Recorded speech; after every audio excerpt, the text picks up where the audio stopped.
Hey guys, this is your girl Nancy, aka Hanscott. So in this video, I will be sharing with you my reasons for cropping my natural hair for 3 good times. Okay, so let's go straight to the point. So I'll be doing this in 3 phases. Yeah. So in my first phase of cropping my natural hair, the factors that lead to me doing so was one,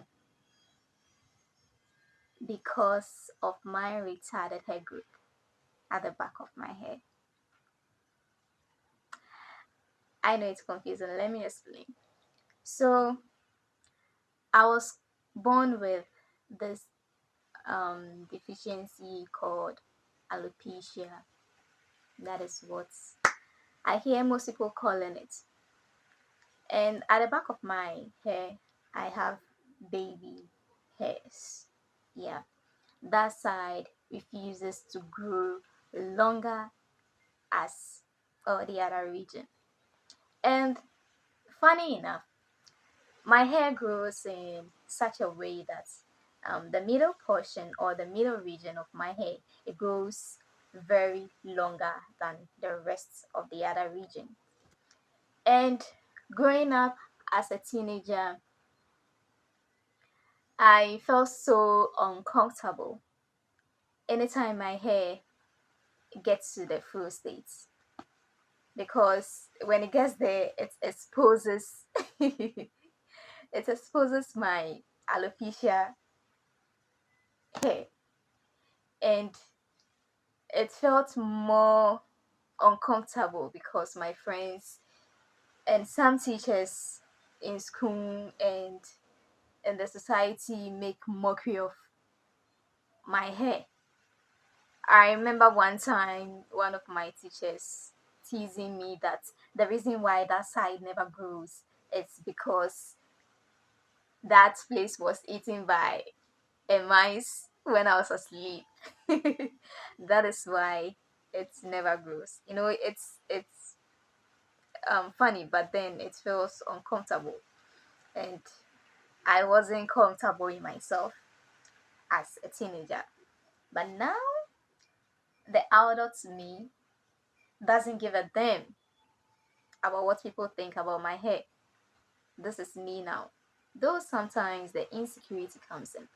I'm more comfortable in my appearance now, what I choose to wear, how I choose to rock my hair.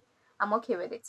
So that is my first finding, one of the factors that led to me taking it off. Someone will say, why should that bother me? Because this is something that has been part of you all this while. Yes, when I started my natural hair journey and all that, I thought it would change.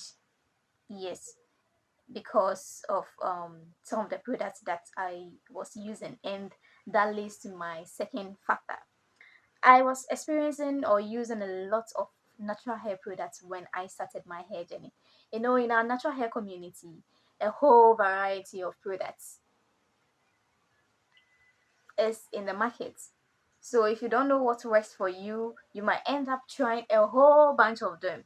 And I know most of you will attest with what I'm saying, that it's true. Yes, and usually it's only when you don't listen to your hair that you end up feeding it with a whole bunch of products. And that isn't necessary, if I should put it that way.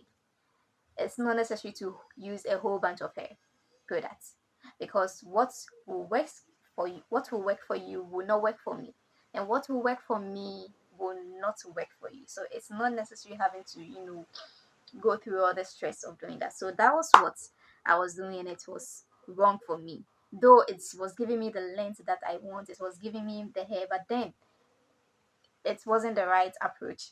And the third factor was because I was manipulating my hair so much. You know, as a lady, you have to try different hairstyle, make yourself feel good. So when I was having my natural hair on, as you can see, I'll show it somewhere up there. I was doing a whole lot of styles, changing styles every week, doing this, doing that.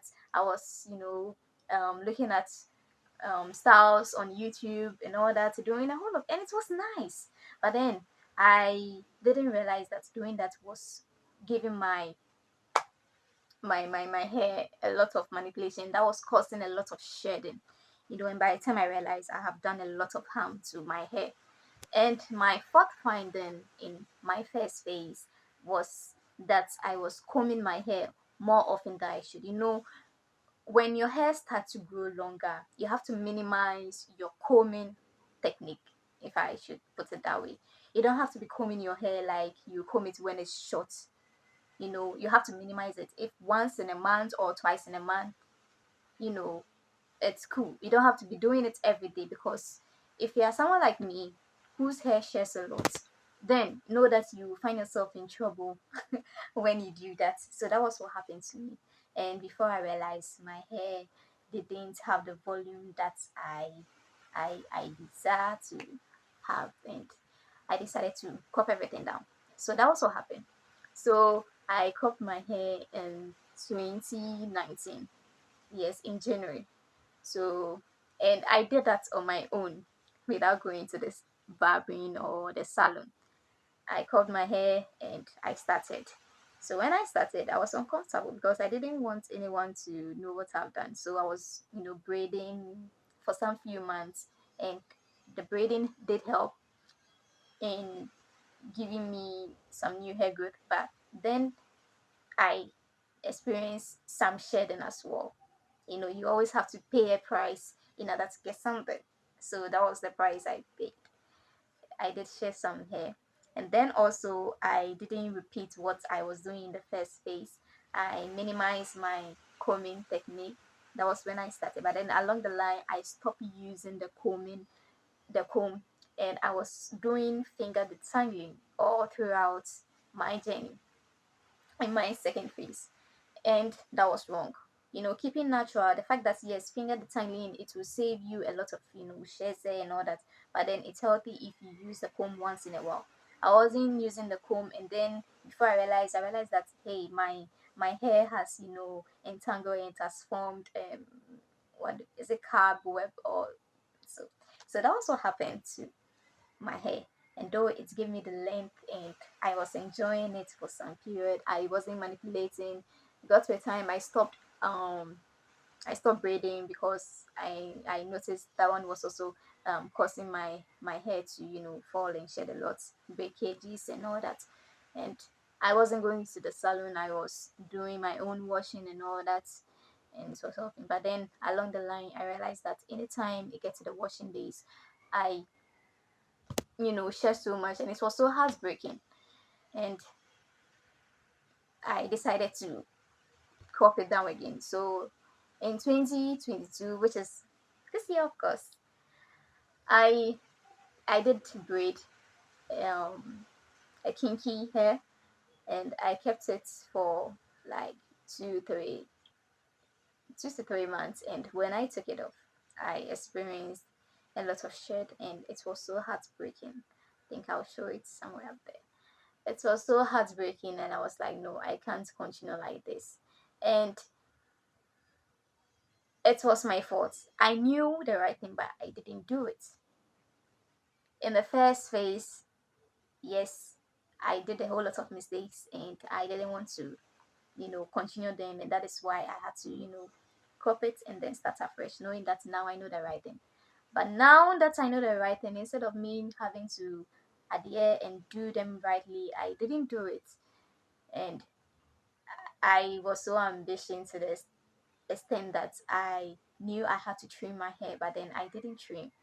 I didn't trim it because I was so, you know, enthusiastic about me having to, have the length weight hair growth. So I didn't trim my hair when I was when before I realized I had split ends, and it has done a lot of damage. So I had to, take it off, and I knew I couldn't do much about it.